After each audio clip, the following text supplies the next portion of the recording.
On a cold winter evening in the year 1299, inside the stone-walled chambers of a French royal castle, a young girl of barely 13 sat trembling on the edge of an enormous marriage bed.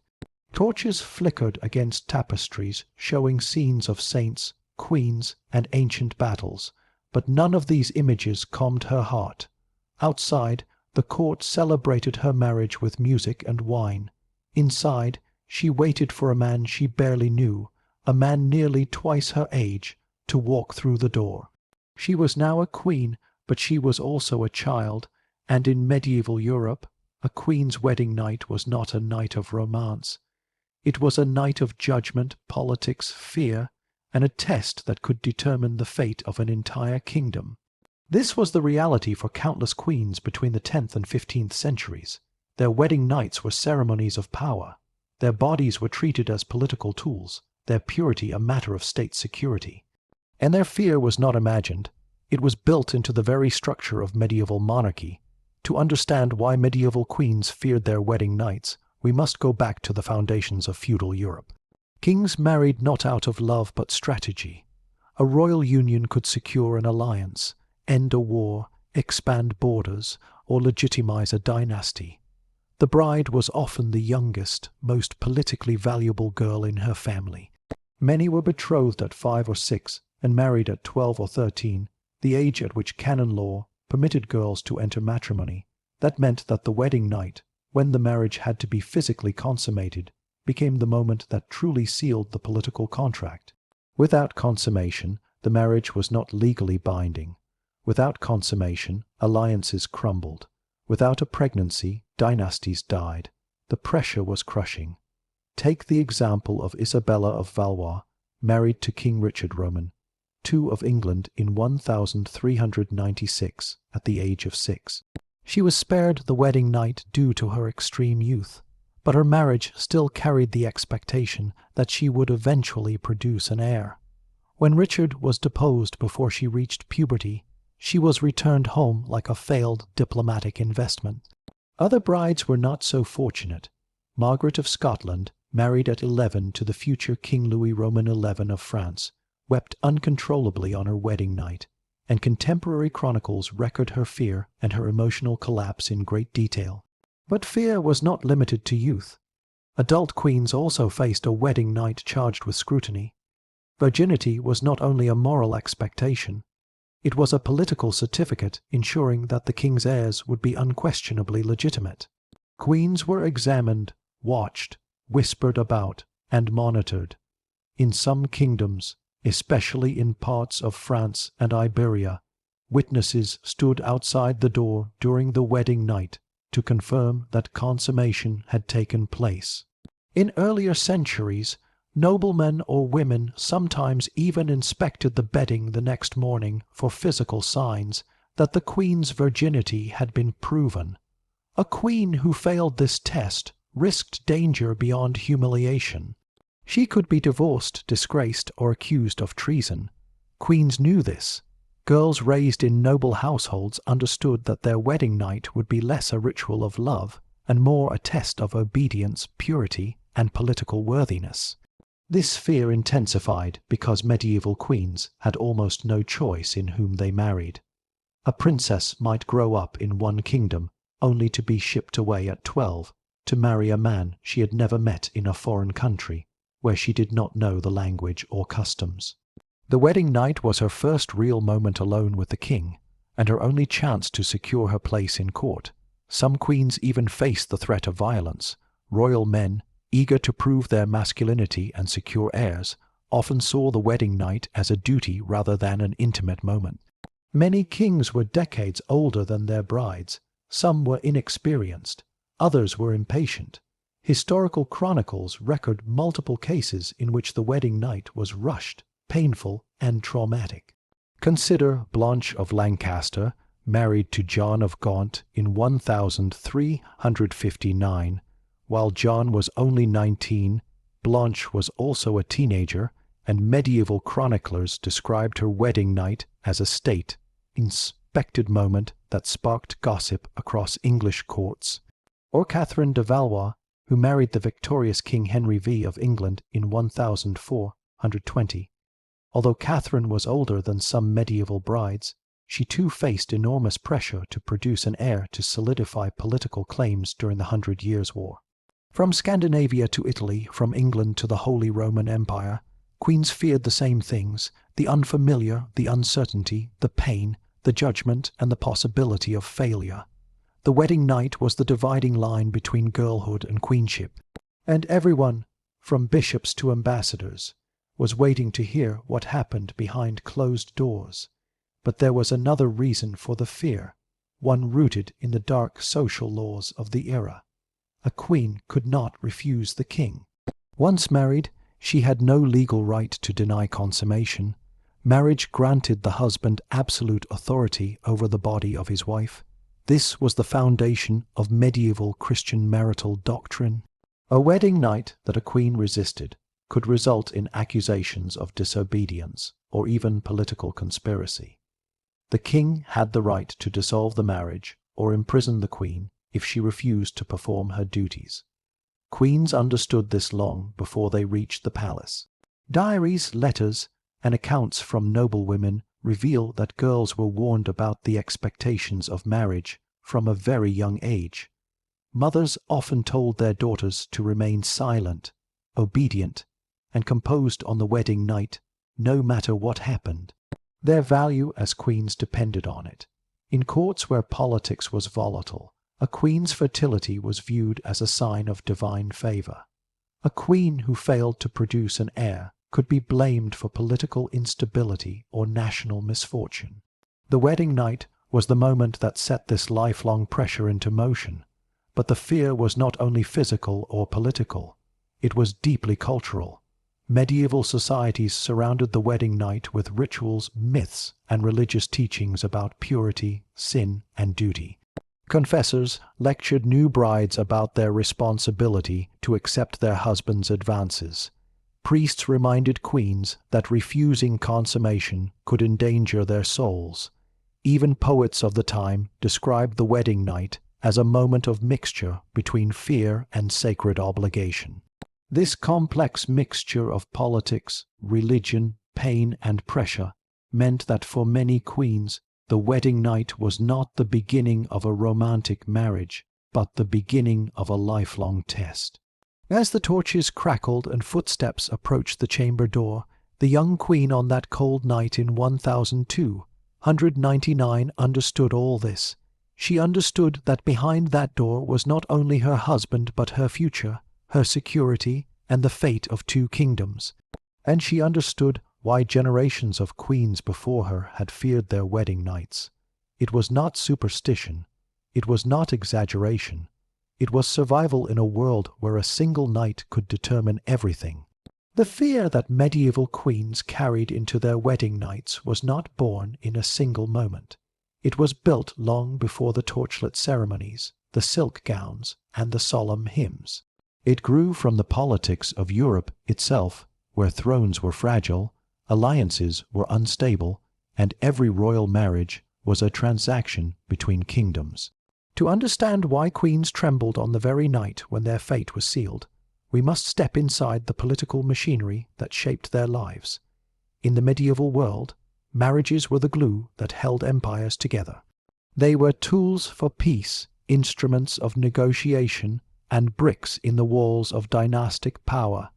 A single wedding night could repair years of conflict or spark decades of war, and the queen, young or mature, willing or frightened, was expected to carry the weight of this responsibility without hesitation. Let us look at the intricate power system that created this pressure. For a royal marriage to be recognized as valid, it required consummation, not merely a ceremony, not merely an exchange of vows, but a physical act. If the king and queen did not consummate their marriage, the union could be declared void. This meant that an alliance that had taken years to negotiate could collapse in a single night. Entire regions, treaties, and peace agreements hung on whether the queen endured that moment. Diplomats, ambassadors, and bishops waited anxiously for news. Chronicles tell us that some courts erupted in celebration upon confirmation that consummation had taken place. Others fell into despair when it did not. The girl at the center of all this had no voice. She was a symbol, a vessel, an instrument of state power. It was not uncommon for a new bride to arrive at her husband's kingdom after weeks or months of difficult travel. She would step into a foreign court where she had no allies, no friends, and no cultural familiarity. This new palace, with its unfamiliar language and customs, would judge her from the moment she arrived. Her mannerisms, her behavior, her education, her purity, her appearance, all were subjects of attention. But nothing mattered more than the moment she was alone with the king. A queen who failed in the eyes of the court faced drastic consequences. Elena of Aquitaine, one of the most powerful women in European history, married the future King Louis Roman VII of France at a young age. Their marriage, however, was strained from the start. Louis was deeply religious and uneasy with the physical aspects of marriage, while Elena was bold, educated, and politically ambitious. Their union produced only 2 daughters. Under medieval expectations, this was seen not as a natural occurrence, but as a political disaster. After years of pressure, the marriage was eventually annulled, and Elena quickly married Henry Plantagenet, who would become King Henry Roman II of England. This second union reshaped the entire political map of Western Europe and birthed the powerful Angevin Empire. Queens understood very well that their fertility was a political weapon. Their worth was measured in heirs. A wedding night that produced no pregnancy meant months or years of mounting tension. Royal physicians, midwives, and clergy would begin to interfere. Frequently, the queen was blamed before the king, even when the issue lay elsewhere. But what made this particularly terrifying was the complete lack of medical understanding.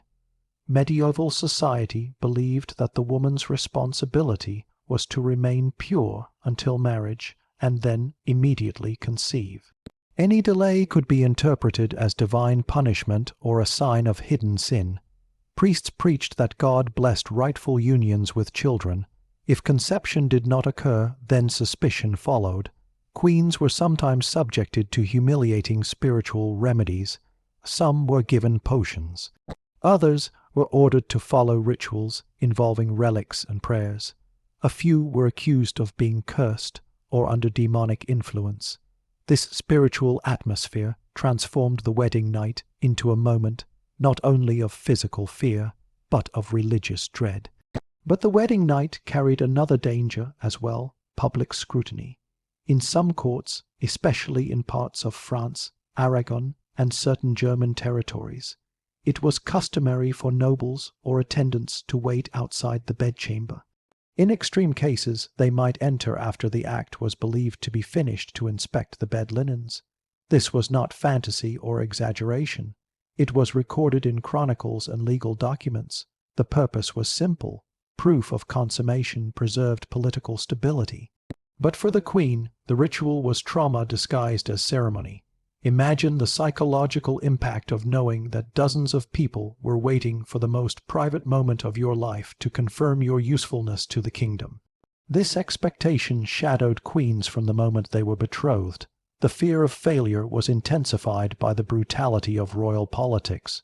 A queen who displeased her husband could face humiliation, imprisonment, or exile.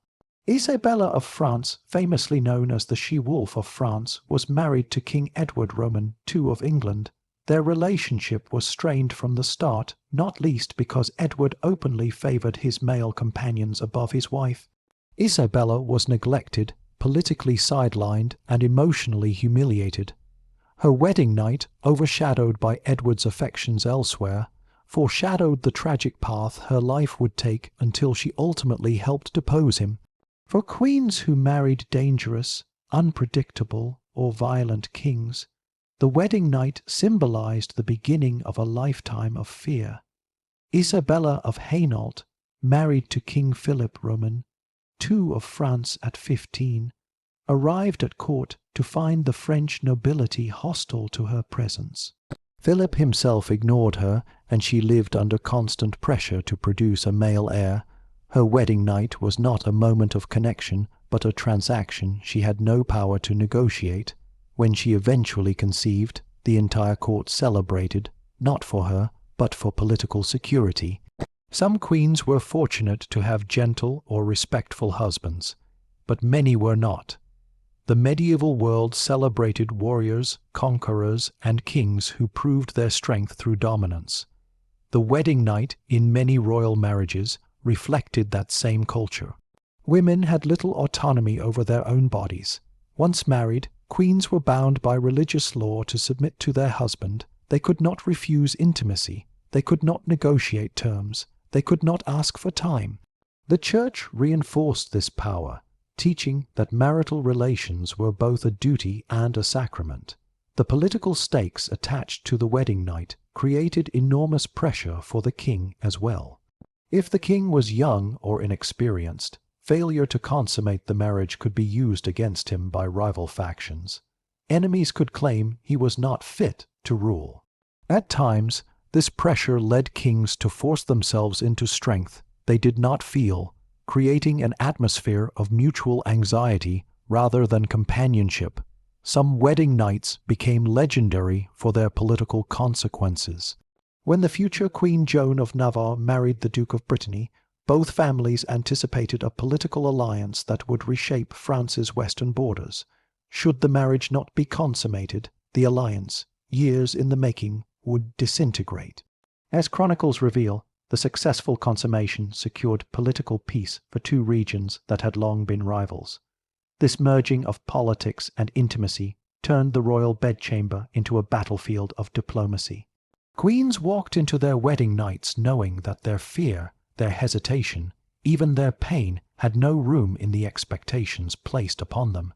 The young bride of 1299, the girl trembling in her silk gown, knew all this as she waited for the sound of approaching footsteps. Every queen knew, every princess raised for marriage knew. Their wedding nights represented the moment where childhood was stripped away, where politics replaced innocence, and where the future of kingdoms rested upon what happened in a dark, torchlit room. For a medieval queen, the wedding night was not simply a private moment behind closed doors. It was a ritual surrounded by centuries of tradition, fear, and rumor. It was the culmination of political alliances, religious expectations, and family pressures. Every queen knew that this single night could define the rest of her life. It could crown her with honor or drown her in scandal. It could secure her position or destroy it. And while much of the medieval world celebrated the marriage feast with music, wine, and dancing, the queen herself sat quietly in her chamber, preparing for a moment she had been warned about all her life. The customs surrounding the royal wedding night varied from kingdom to kingdom, but they shared the same purpose. The marriage had to be proven. It had to be witnessed, confirmed, and accepted by the court. In England, France, the Holy Roman Empire, Aragon, Castile, and beyond, rituals developed to assure the nobility that the alliance between two royal houses was sealed. Witnesses often led the queen and king to their chamber. They prayed for them, blessed the bed, and sometimes waited outside the door until dawn. The queen's ladies would undress her, speak calming words, and remind her of her duty.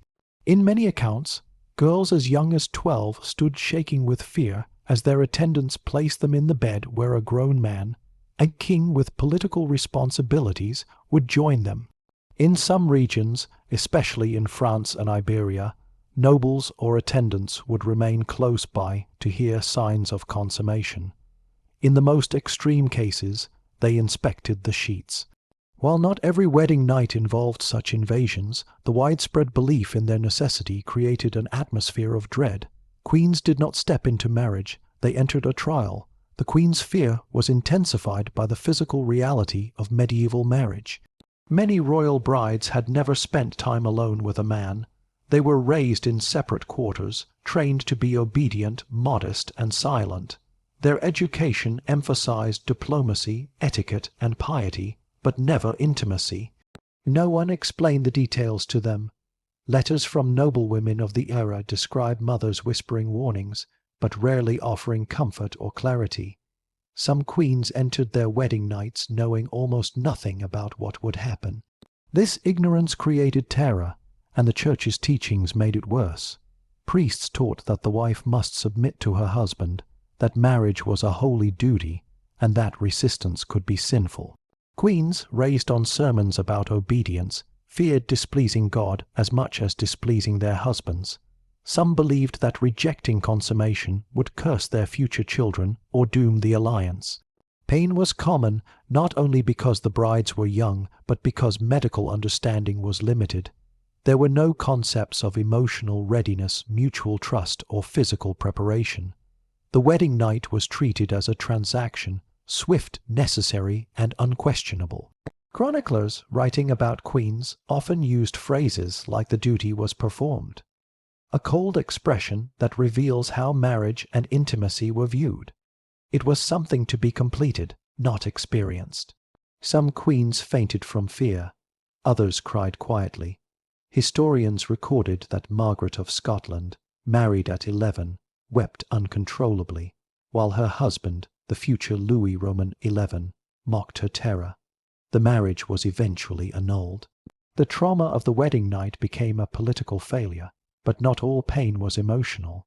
Some queens faced brutal experiences. There were kings who were impatient, kings who were violent, kings who saw their brides not as partners but as symbols of conquest. For these queens, the wedding night marked the beginning of years of suffering. Yet even gentle kings could bring fear. A girl of 12 or 13, physically unprepared, emotionally unready, would experience pain no matter the husband's intentions. In medieval times, menstruation often started later than today. Many brides were physically still children. This alone explains why wedding nights terrified them. Another layer of fear came from the presence of royal physicians. These doctors, bound to protect the dynasty, monitored the queen's fertility from the moment she arrived at court. They checked her diet, her health, her behavior, and occasionally her physical state. They were less interested in her well-being and more focused on her ability to conceive. The wedding night was only the beginning of their scrutiny. Queens were expected to produce heirs quickly. A delay raised suspicion. A year without pregnancy invited whispers. Rival factions at court would point fingers. Some nobles blamed the queen, claiming she was cursed, barren, or spiritually unworthy. Others blamed the king, though fewer dared to say so publicly. Queens were easy targets because they had no power to defend themselves.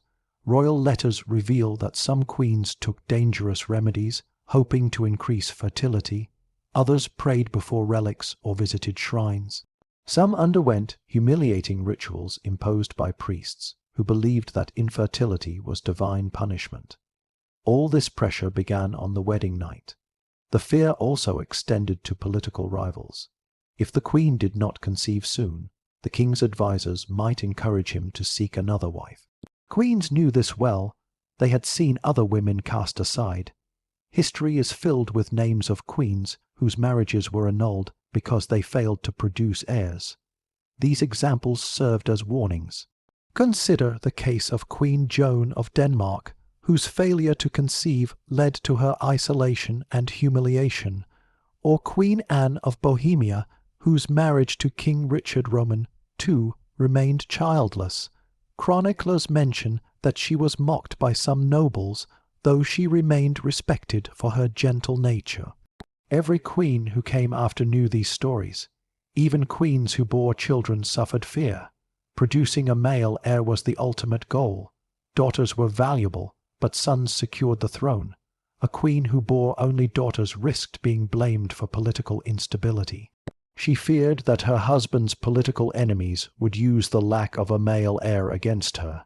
Some queens were pushed to continue conceiving despite illness. The wedding night opened a path of expectations that could last for decades. This made the queen's fear not just about a single moment, but about the life that followed. And behind all these factors lurked a deeper danger. A queen who failed in her duties faced not only divorce or disgrace, but sometimes death. Accusations of adultery or infertility could lead to imprisonment or execution. Anne Boleyn's fate centuries later echoed the fears of medieval queens. Even though she lived in the Tudor period, her downfall was rooted in the same medieval idea that a queen's worth lay in her womb. The wedding night was the opening chapter of this lifelong judgment. There were also queens whose stories have been softened by legend. Stories about consummation, rituals, blessings, and ceremonies often hide the emotional distress these women endured. Even queens remembered for their power, like Eleanor of Aquitaine or Isabella of Castile, experienced their first nights under immense pressure. The unseen terror of the wedding night stayed with queens for years. Many wrote letters expressing fear, loneliness, and uncertainty. Their roles trapped them in expectations they could never escape.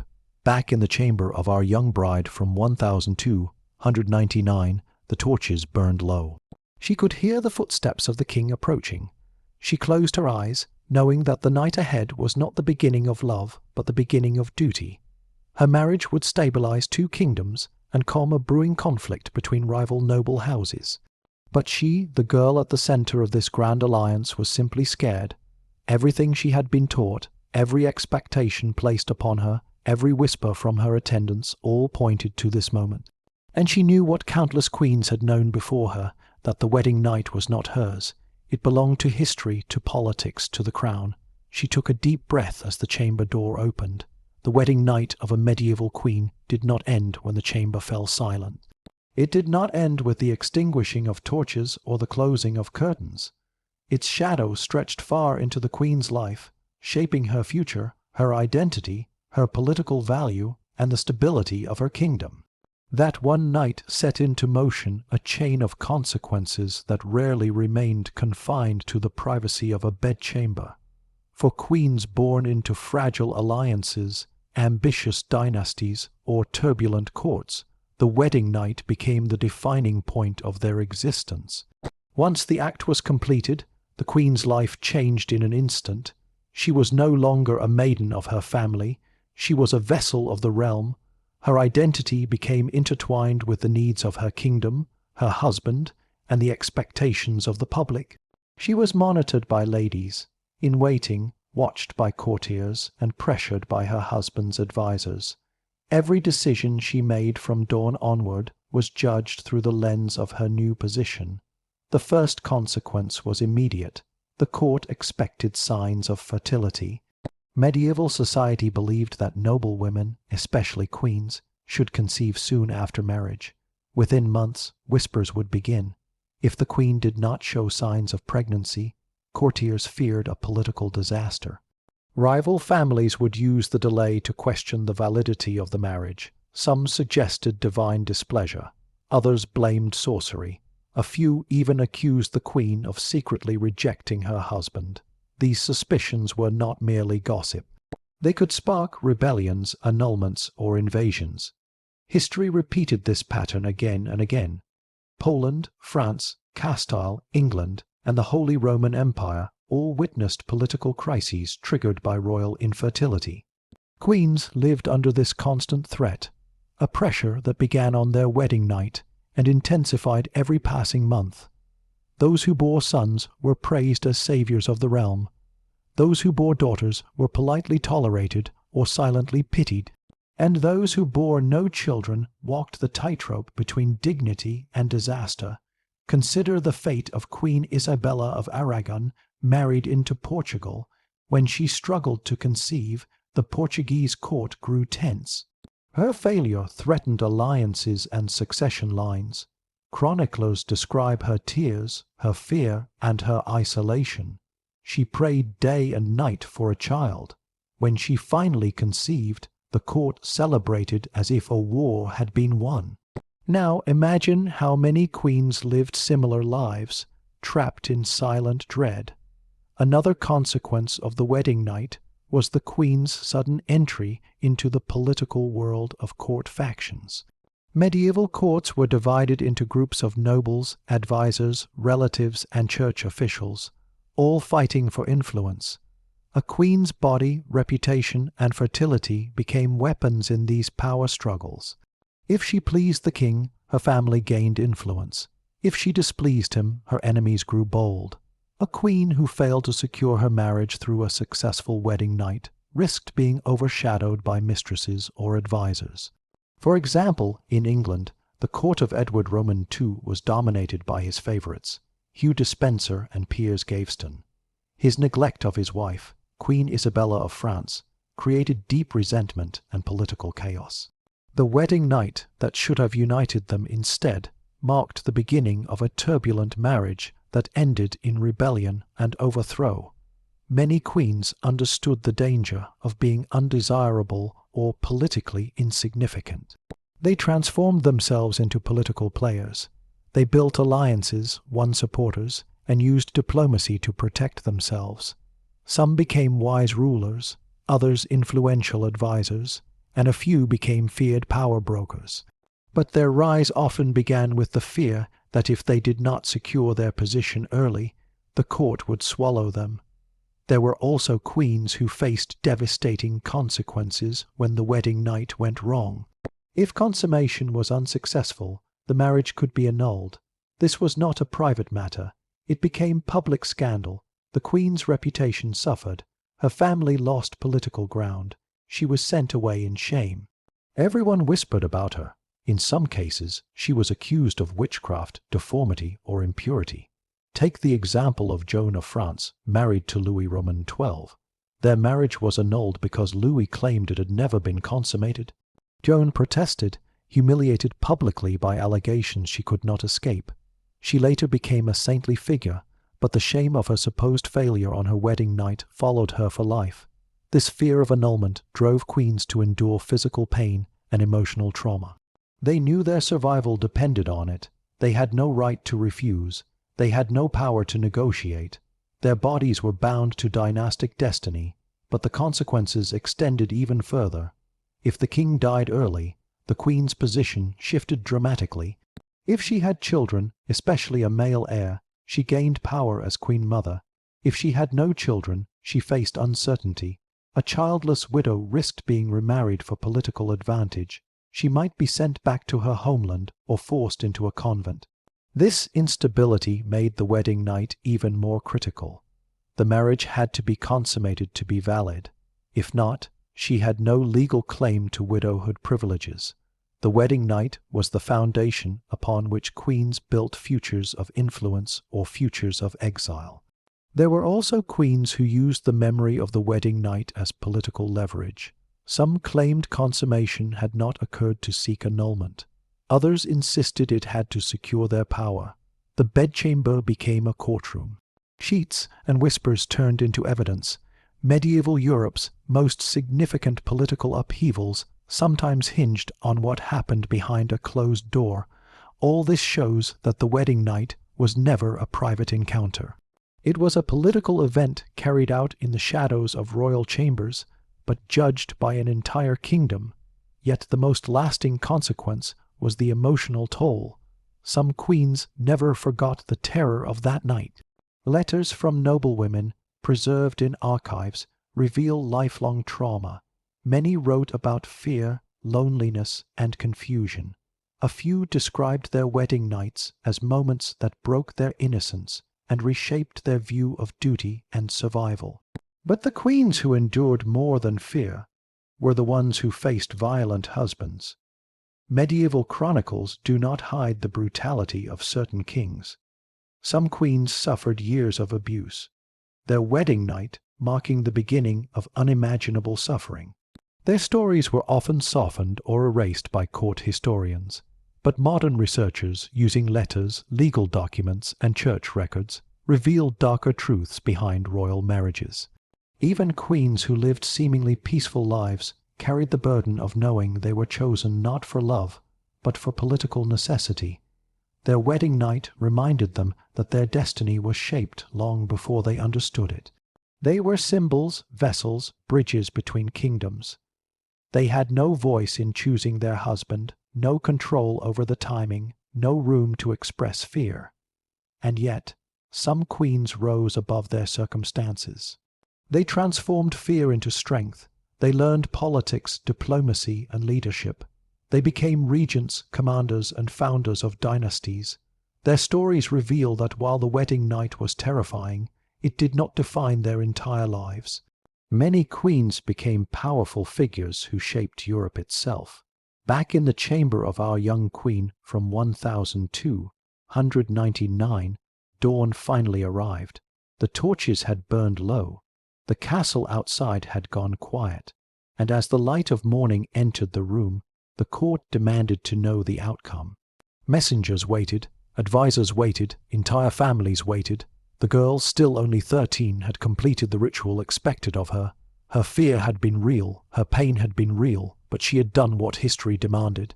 That morning, she rose not as a frightened child, but as the recognized queen of two kingdoms, tied forever to a marriage she did not choose. Her wedding night, like those of countless medieval queens, had determined not only her fate but the fate of nations. And this is why medieval queens feared their wedding nights, not because they were weak, but because the consequences were immense, not because the fear was exaggerated, but because the entire medieval world rested on what happened in a single night confined to a single chamber.